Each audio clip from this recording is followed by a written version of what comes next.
I think the one thing that we should all be able to agree on is that forced medicine without prior, free, and voluntary consent is never okay. Do you agree? We all believe you should be able to make your choice. There's no one on this stage that's telling you not to vaccinate. But there's an entire nation and a government and a media system telling you that there is no debate to be had. So far, what you've heard today sounds like enough information, doesn't it, that we should be having this debate?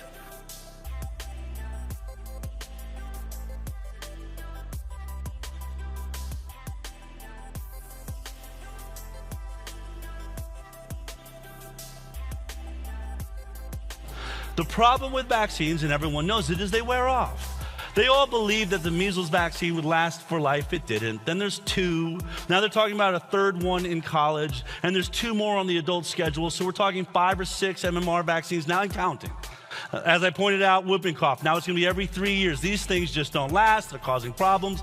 That's how it works. We had more cases of tuberculosis in Minnesota than measles in 2017. We had more cases of mumps. You didn't hear about the tuberculosis because we don't have a vaccine for it. You didn't hear about the mumps because the vaccine doesn't work so well, so we don't really want to draw your attention to that. And that is how the message is communicated. When you get a vaccine and it wears off, you are now susceptible.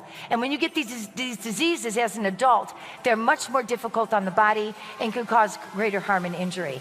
I think a lot of families who've experienced vaccine injuries, or a lot of us who read about vaccine injuries, will recognize the autoimmune epidemic and whether it is exclusively linked to vaccines or other things in our environment. I would love to have that research available to review. That research isn't available for us to review. We're not allowed to do that research. And then it gets worse. CDC hired Harvard Medical School. I think it's a pretty trustable resource, right? Harvard Medical School, it's a good one. Will you investigate VAERS and see how efficient and effective it is? They did. And here's what their study found out. Fewer than 1% of the injuries from vaccines are even being reported. Fewer than 1%. Folks, we're not allowed to question this. The more shots you give, the more money you make.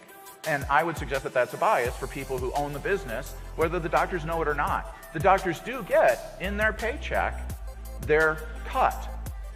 In our clinic, running the numbers just briefly for you, if somebody comes in and does all their wellness visits on the CDC schedule, we will make $2,615 of pure profit on the vaccine itself. That's after I paid for the vaccine. That's not even counting what your insurance pays me for doing the room with you. That's just the profit on the vaccine. And more, you're going to start hearing about Healthy People 2020.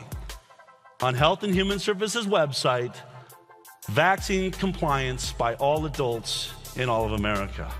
So, question, the #1 medical intervention given to our children in this country before they are sick to protect them and supposedly improve their health. American children are vaccinated more than any other country in the world. We do almost 2 times more vaccines than most countries. And if they work, why are our children so sick? A drop from 12.8% chronic illness in the 1980s to just over 3 decades later, 54% chronic illness, happens to be the greatest decline in human health in recorded history. And the World Health Organization, that is informed by the CDC and HHS and is talking to your doctor, all of them I hold responsible for the greatest decline in public health we've ever seen.